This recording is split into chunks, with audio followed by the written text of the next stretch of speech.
Welcome to Grab Your Gear. It's Tuesday and a week and a day, I believe, away from Christmas.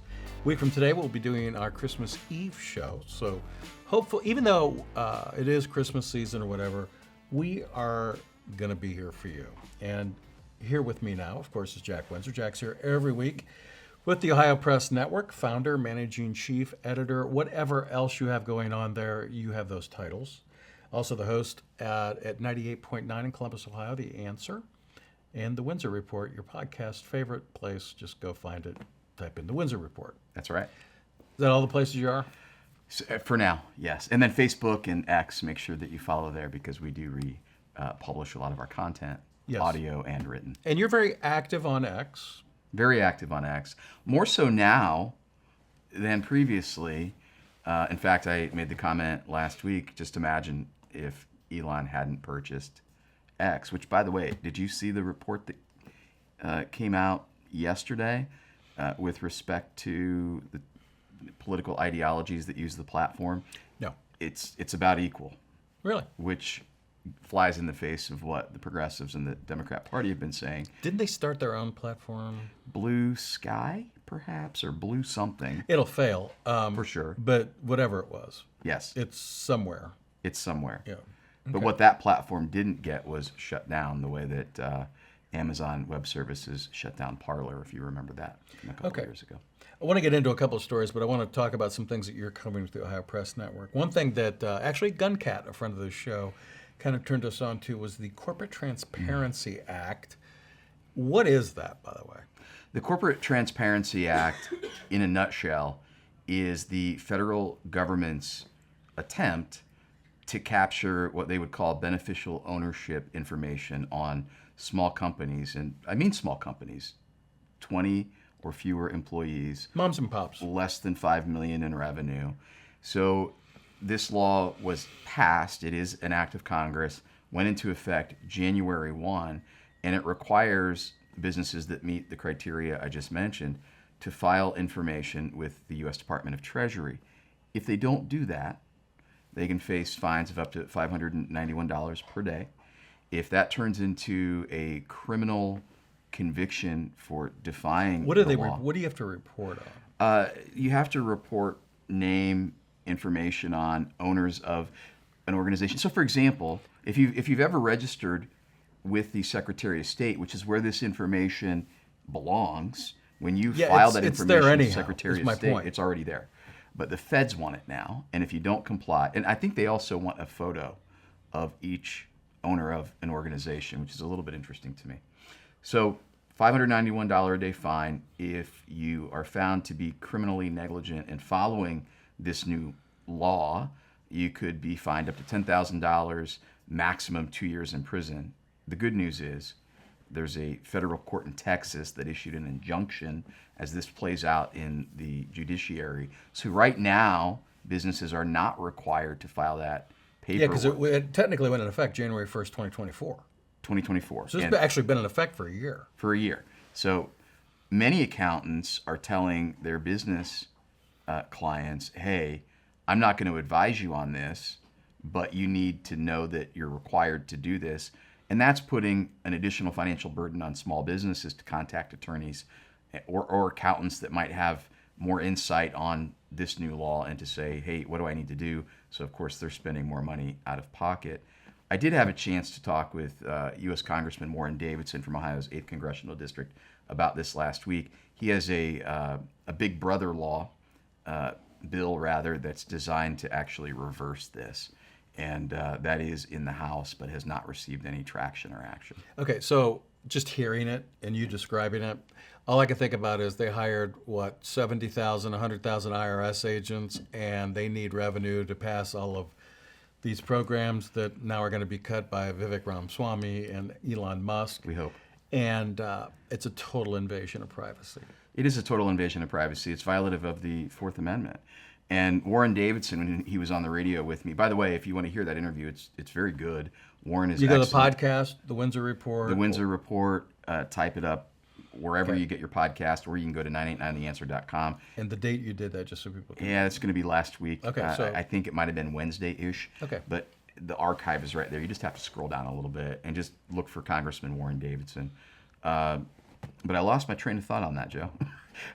Warren was saying something about... Well, he's trying to reverse the bill yeah. in a violation of the Fourth Amendment. Violation of the Fourth Amendment, and thank you, because that puts me right back on track. He was saying that, first, as you said, this information is already available. It's available at secretaries of states in their databases.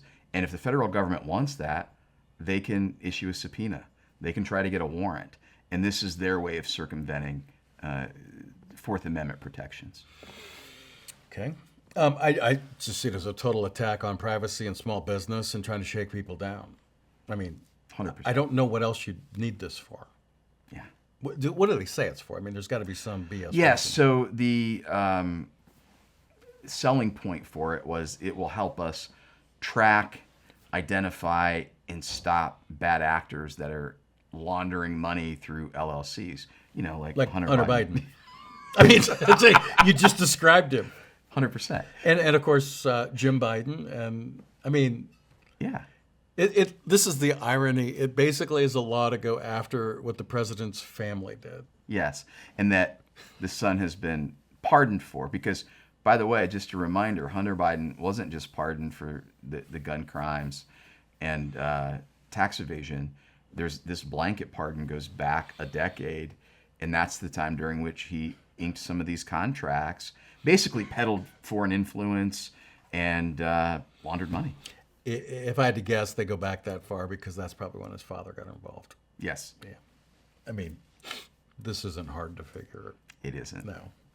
Okay. I want to talk to you about something else now. You have been in a little bit of a Twitter battle with various people in the Ohio legislature, at least one, over LifeWise Academy. Now, you did an interview with the founder of that, Joel Penton, who actually I remembered from his college football playing days. Same. When I covered him back when I was actually in that world.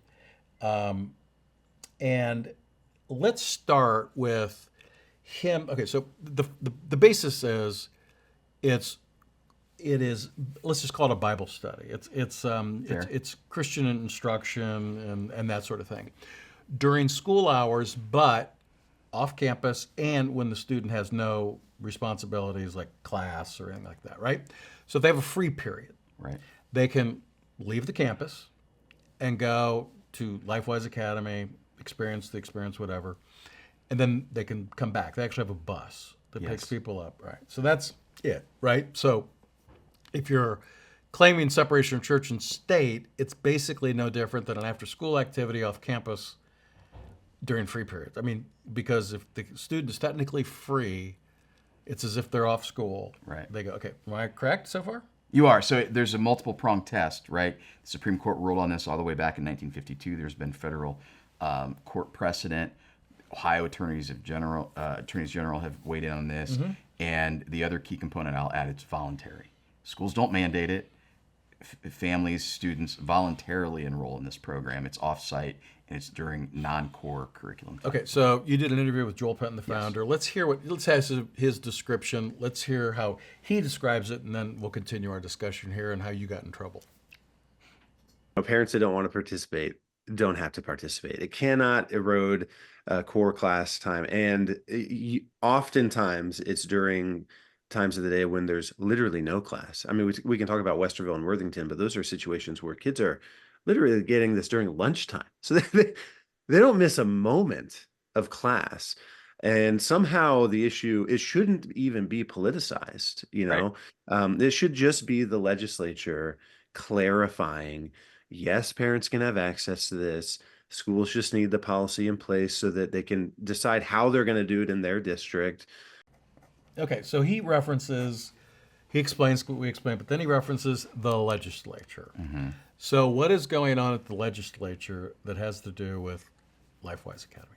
So a little bit of background, and I'll make it short and simple. The Ohio Revised Code right now does say that release time for religious instruction is permissible. Okay. And this program is rolled out in many schools throughout the state of Ohio. There are certain districts, and I've said that they're exercising religious bigotry, who have begun picking on LifeWise Academy. And they've done it by cherry picking the Ohio Revised Code. It meets all of the triggers to be legal and all these other things, but they're now going back to the Ohio Revised Code, which says that school districts may allow this type of programming. And they're going, it says may, so we have that discretion. So there has been an effort from some lawmakers to change the Ohio Revised Code language to shall. School districts shall allow policies permitting release time for religious instruction. That's the crux of it. So there's a Parents' Bill of Rights currently in the Ohio General Assembly. It's right now in the state Senate. It will be voted on today. That's a Parents' Bill of Rights, and that Parents' Bill of Rights, the simplified version of it, Joe, is that it keeps schools from keeping secrets from parents about their kids. Gender, that sort of gender stuff. And so State Senator Andrew Brenner added language to House Bill 8. Part of that language goes back to another lawmaker, State Senator Michelle Reynolds. And that language would require schools to craft a policy to allow this release time for religious instruction. So that sits in committee. Well, the scuttlebutt last week was that there was one Republican senator on the Education Committee where that bill is, where it's been consolidated, who might vote against it. Another Republican senator in that committee was telling people last week, hey, we might have to split this bill in order to get it out of committee, in order to get it on the Senate floor, to get it passed. So maybe we want to get this Parents' Bill of Rights passed. Not sure we can get the release time for religious instruction passed. That was the conversation that was going on. See, I don't see them separate. It really boils down to a parent's decision. It still is their right to have their child released during that time. See, I see it as the same bill. Maybe I'm naive. No, I see it as the same bill too. And I think we had this discussion offline. You know, for people of faith, look at, I think it's 2 Kings. Solomon ordered the baby to be split, and he ordered the baby to be split in this dispute between two women. Whose baby is it? Because he knew that the woman who objected to the baby being split was the mother. Mm-hmm. And look, this is the baby. You can't split the baby. It is a parental right. One of the senators on that committee, Louis Blessing, has argued this would erode local control. And that is a straw man argument. There's nothing more local, Joe, than a parent saying, I want my child to enroll voluntarily in a program that's constitutional, that's off-site, that doesn't disrupt their core curriculum. See, when I hear local control, I hear bureaucrats. That's what I think of. I think of bureaucrats over parents. That's just, when I hear this local control, I hear the word control. Mm-hmm. It triggers me now after all the crap we've gone through in the last 4 years. Well, in some sense, it feels good, because if you like a republic form of government, you want your control to be more local than, say, national or district or regional, right? However, I think it comes down to parental control. Yes. And if this is legal, if it doesn't break any rules, a parent ought to be able to enroll the child. And so that's been my argument. And by the way, I think it's important to point out to the lawmakers that are listening to this, because I know some of them do, don't talk to me about local control. If you take federal dollars, if you take state dollars, all of those dollars have hooks in them, and they're going to steer you a certain way. So local control is a straw man argument. We have to split the baby is a straw man argument. And really what it is it's code for, I don't have the steel spine to stand up to get this thing out of committee, passed out of the Senate, into the governor's desk in one bill. That's really what it is. I'm still lost at how this is controversial. Well, I am too, because here's the other part, Joe. State of New York. When I say New York, do you think of a bastion of conservatives? Upstate, maybe. Maybe. Well, as far as Manhattan, no. The legislature there is controlled by a supermajority of Democrats. Mm-hmm. Do you know what New York State has in their law? What? Districts shall allow release time for religious instruction. So New York can get it done. But Ohio, with a supermajority of Republicans, you have Republicans hemming and hawing, going, well, I'm not sure. So, I compare it to this. If you're not willing to take an easy shot, or if you miss your layup, you know what happens in a basketball game? You get benched. If you're a lawmaker and you're a Republican and you profess to be a lawmaker of faith, if you can't take this shot, if you can't hit this layup, what the hell are you doing? So where do you think this goes? They're voting today. Is the language in the bill today? Or the language is in the bill. I took a phone call with State Senator Andrew Brenner, who's the guy who consolidated the bill. He said at 3 o'clock today they're going to vote. He expects that it will get out of committee. He expects it will get to the floor. He did warn they're a little light on Republicans today in session. One Republican passed away. Another one just had back surgery. And he said, usually there's about one absent, so we're going to be a little light. He said, even that being factored in, this bill should pass the Senate, which means it would then go back to the House, where they would have to concur with that amendment, the release time for religious instruction being added. Governor Mike DeWine, though, has already signaled that if it gets to his desk, he's going to sign it. I don't want to raise a problem here, but I just want to give you this because I don't. Okay, so I know of a school in the district where we know one of the districts where there's a small group of people that are against it, which they're nuts. But they're bigots. Let's call it what it is. Well, they are.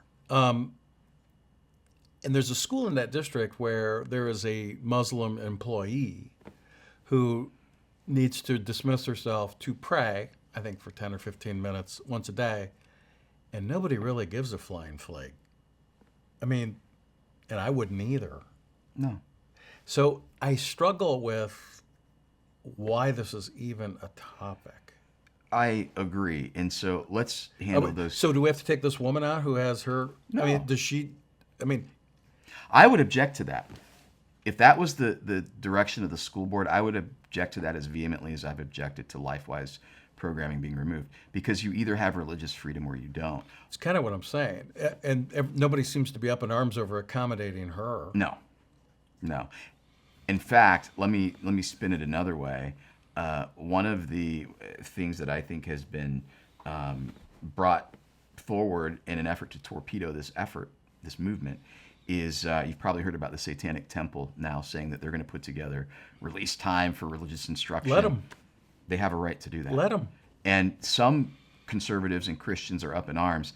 And I've said to them, don't take the bait. Number one, good luck getting that programming filled with students. It's not going to happen. But go ahead. But you have, you either are go for ahead. it, because what they want you to do is they want you to cry foul, and then they're going to go, see, you don't want religious freedom, you just want your brand endorsed, and that is an establishment.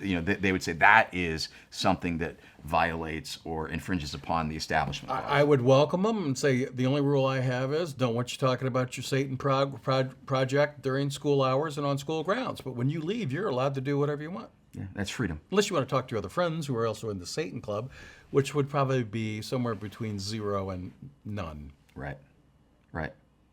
I mean, I'm sure there's a few Satan worshipers that want to climb the Satan bus. What would that thing look like? If we haven't jumped the shark, we might see. No, I'm kidding. Oh, gee, Christmas. No, that would. But listen, it's bait. Don't take the bait. Okay, so that gets voted on today. We can probably at some point after the holidays revisit this and talk. But one last thing on this, and then kind of want to get your thoughts on a couple of other quick things. How do you hold legislators accountable now? Because one of the things I think is missing is one thing this election showed was there really is no what they call traditional corporate media anymore. Right. If you look at MSNBC, CNN, Wall Street Journal did a fairly big, extensive article. They've literally lost their audiences. I mean, and now they're losing their money. They're losing a lot. There are, podcasts regularly. I mean, there's 1,000 podcasts getting bigger audiences than what people are doing on cable news. And I'm just wondering, but that does trickle down because there really is where we live in Columbus, Ohio. And again, we're talking about LifeWise Academy. That is in 31 states. So while we're talking about it locally, it's in 31 states. And from what I understand from research done by Apprentice Isabella, they have 6,000 requests to add to that programming, okay? That's the kind of thing in the old days, if you had a real media, you'd hear these facts and you would read or listen to it, and that would be the story. We don't have that now, and I think that's part of why we're in this insanity. So how do you start getting back? I know you're doing it. Yeah. But maybe we just got to make you bigger. Well, hey, I would be all for that, and But you see what I'm saying? I do. There's no reporting on. There isn't. And by the way, when I said they're losing money, ABC News is now $15 million lighter. CNN's going to be millions of dollars lighter because they did things that were wrong.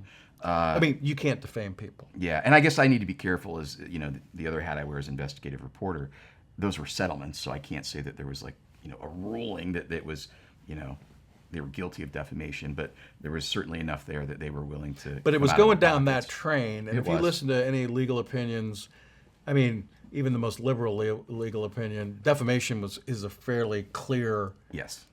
I mean, it's pretty clear what it is, right? Yeah. I mean, so The elements were there. So to your question, I'll give you my small experience last week, and I think in that is a bigger message. So when I was reporting on this House Bill 8 that was consolidated, as I started to get information that Senator Blessing was not going to vote for it in committee, that Senator Reynolds may be saying, hey, we need to split this, I posted that information. And that created quite a crap storm in some you camps. reported things though that you actually had sources for. That I had sources for, and this was so there's two parts here, and we'll get into this for a second, and I know it's in the weeds, but it's important. I protected those sources. Which you because should do. They came to me and said, hey, I don't want to be named. This is still an ongoing negotiation. This could, create, but I need you to understand the truth. So Okay, when are they sources you worked with before? Yes, they're Are they anonymous sources- to the reader. Oh, sorry. Are they sources you worked with before, and are they sources that you knew had factual information? Absolutely. I wouldn't have written it otherwise. See, I hate anonymous sources too. Right. But I understand sometimes you got to do it. Sure. And it was, I tried to provide what I would call real-time insight and analysis on what was going on. And so I threw that out there on social media and said, here's some information from sources. There were 4 of them. And then that was met with, well, these are anonymous sources. Okay, they're not anonymous to me. They're just anonymous to you. I get the argument. I get the argument too. But then what happened, this was really interesting with Senator Reynolds, she came out with a statement without returning my call. I called, sent an email message to her office, gave her ample time to respond directly and appropriately to my questions. So here's my experience in that. At least someone from their staff should have spoken to you. Well, in her defense, she, I think, enlisted the help of the Senate Communications Director who reached out to me. And my question was very simple. Is she advocating for the split of the bill? And if so, why? Okay. And the question, and then the comment that came back was, well, she supports both bills. It doesn't answer the question. That's an ambiguous answer. And so I went out to social media and wrote what I wrote. And then her follow-up statement, again, without contacting me, she appears to have enlisted the help of other people, because as soon as I published that, I got phone calls saying, you need to call this senator. No, have her call me. I've already put in a call. And then she built this straw man argument. Hey, I'm not saying that I don't support my own bill. Didn't say you don't support your own bill. I'm saying, are you going to keep it consolidated? Now, that's a little bit in the so weeds. So what did somebody tell you what would happen if it split the bill? What the What's going to happen if it splits, according to my sources? And, I will say they're anonymous because I talked to another one this morning, and this is still being negotiated in the By House the way, and the Senate. I know who one of your sources are, and I know that person to be very knowledgeable. And You were here when I was on the phone. yes, So I, you can I happen to know that person, and I vouch, know okay. they are in the know. in the know. And this person in the know said, And just so you know, if I did know that they weren't in the know, I'd corner Jack right now while we're recording this and say, and I would expect that. Jack, you're full of, yeah, I would say that. But this person I know. Is credible. Yeah. And this credible source said, look, if the release time for religious instruction is not kept in this Parents' Bill of Rights, it will not pass this General Assembly. That's it. Thus the King Solomon. If you split it, it's death. And- it kills it. It kills it. And here's the bottom line. Is it easier to pass one bill or 2 bills? And if someone says to you, well, when there are these big bills, you can't, it's convoluted. Okay, no. What you're really saying is I don't have the spine to support both of these Yeah, things. and basically it goes back to what we were saying. This really is kind of the same thing. If you were going to have a rider, this is exactly, because it does go back to parents' rights. At the end of the day, the parents making the decision if they want their kid to be able to have that time off. They're under 18, they're in a public school, boom. Now let me bring this all the way back around the barn. This is what we have to do. This is the type of reporting that we have to do. I got pushed back on. Michelle Reynolds has been on my program before. I respect her. I respect the work that she Yeah, I does. like her. But at the end of the day, my job is to tell our readers, to inform our listeners and Ohio voters what's really going on behind the scenes, and to do it in a way that doesn't show favor to one party or one politician over the other, just the facts. That's what we have to get back to in this country when we start talking about reporting on politics, policy, and the people making those big decisions. And I don't want to pick on Michelle Reynolds because I do like her, as a person especially. But I was kind of surprised when I saw your information over the weekend. I was kind of surprised she wasn't one of the people like supporting it, like out there, very vocal, just because I knew her character and everything. Well, so again, in the weeds, I went back to their comms director and said, hey, I'll clarify my statements. If she's saying this bill needs to stay combined, I'll fight to have it combined out of the Senate. I'll fight to have it combined out of the House. I'll fight to get it to Mike DeWine's desk combined. That's a clear statement. And I would expect that of her. I think you would think pastor's as wife. the pastor's wife, she'd be the one arm in arm saying this is exactly how we have to go on this. Now, she might argue that's going on behind the scenes with negotiations. But again, the rumors that I was hearing from credible sources was that she was saying this thing may have to be split. Okay. So, Jack, anything else as we kind of wrap up here, heading into the Christmas holiday? Of course, we'll be back here Christmas Eve. And then we will also be back on New Year's Eve, so we get to eve it. So congratulations. You get to spend 2 very monumental days with me. But as we head in, kind of the week here, legislation, anything else that you're kind of watching before we hit the Magic Day on Friday, which is, of course, our office party. That's right. Which Jack has been invited as a guest speaker. And so I'll be looking forward to what you bring to the table. Literally the table. Literally the table. It's gonna be a knock 'em dead speech. Yeah. Anything else that we should be watching? Yeah. So one thing, real quick, DHS, FBI, FAA, and DOD finally came out with a joint statement on the ongoing response to reported drone sightings, and I'm just gonna tease this a little bit. Marcel Sturbich, who is a retired Air Force intelligence officer, as well as lawmaker. I just forgot Bernie's last name. Bernie Willis will be with me on the Windsor Report today, and we're going to talk about this. The 30,000-foot view of it is this. I would advise that this is probably a coordinated effort from the federal government with respect to drones, and it's being done to ramp up industrial production of drones, to track drones, and then to eventually monetize the drone manufacturing industry. So when people go, what's going on with this drone thing? It's really designed to get a piece of legislation that's been in Congress since Biden created this plan of action a couple of years ago over the finish line. Okay, so I have a different opinion. Yeah. As we wrap up, I'm not as clean as you on that. Since that drone stuff has started, the first thing that struck me was that is a part of the country that went through 9/11. So if you have things flying in the air, that is the most sensitive area to be doing that. Those people witnessed buildings going down. Yeah. Okay, so that was my first thing. Second thing was, I do not believe the federal government did not or does not know. I don't think they randomly go, oh, we have no idea. I watched some of the press coverage of the press conference at the Department of Defense, and where they say, nothing to worry about, but we don't know what it is. Okay, that is just completely intellectually dishonest. Agree. Then I start thinking, so everything's about the drones, but we aren't talking about Ukraine. We aren't talking about Hunter Biden. We aren't talking about other pardons going on. We aren't talking about a lot of other things that are pretty serious. We're talking about drones. And I just, in my gut feeling, believe that stuff like this is a diversion because other crap is going on. I just, we're sending missiles into the Soviet Union, Russia. It used to be the Soviet Union. Right. We are behind. We are literally on the verge of a World War III over there because you now have multiple nations involved, and we're talking about drones. Right. But we're told the drones are not a problem. Nothing's going on. Yeah, it's really interesting when you look at how the feds responded first. We don't really know what's going on, but it's not a threat. Those two things cannot be true. If you don't know what's going on, you cannot Which leads know. to conspiracy theories, which Right. leads to more discussion, which leads to, and what is left of the media. When was the last time we've talked about Ukraine and the money going over When was the last time we talked about Israel? Syria. I mean, those are all things that I affect think the they're all United related. States. Would you mind if I proposed? I think that the feds did exactly what they did on purpose. What did they do?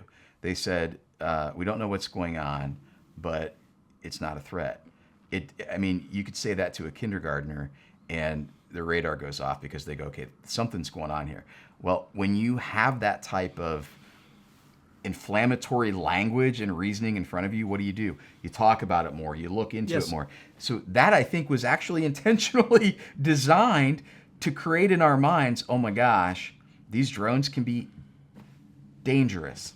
We need to make sure that we know what's going on with drones so that when the federal government creates this database and they want to warehouse all of this information, which can be provided voluntarily now, but they want to warehouse all of this information on drones, you go, well, yeah, that makes sense. I don't want to have to deal with Wright-Patt Air Force Base maybe shutting down a runway again because some dude is flying his drone into the airspace. So I think it's that. But I think this does go back to, there have been moments in conflicts where America has been involved in the past couple of years where our antiquated equipment was really seen for what it is, which is antiquated equipment. I think it's a smokescreen. I think it's to divert attention. I think we're going to have more pardons, and I think we're going to be talking about drones.